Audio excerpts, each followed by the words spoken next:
Hello guys, in this video I'm going to show you how to win Temu games without sharing it. So it's pretty simple. So the first thing you'll have to do is actually right here, look at their deals in the header in the website or in the application. But in the application there's one thing that's exclusive there that you can do so that you don't really have to share. All you have to do is play the games. So basically by playing the games you'll be able to get the rewards without even having to share, but this may take time and this will take a lot of effort, of course, but it's just like playing a game. As you can see, you can collect one more fish in this game so that you'll get an item worth 12 pounds basically. So you can even get a lot in this. So the next thing that you'll have to do is look for your promo codes.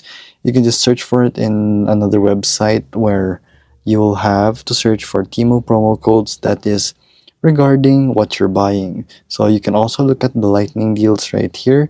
It's a limited time offer deal where you will get the best codes or actually the best offers in the items that you're gonna buy, and you don't really have to play games and share so that you'll win exclusive offers. So there you go guys, that is how you actually win Temu games without sharing. So if this video was helpful, please hit the like button and don't forget to subscribe.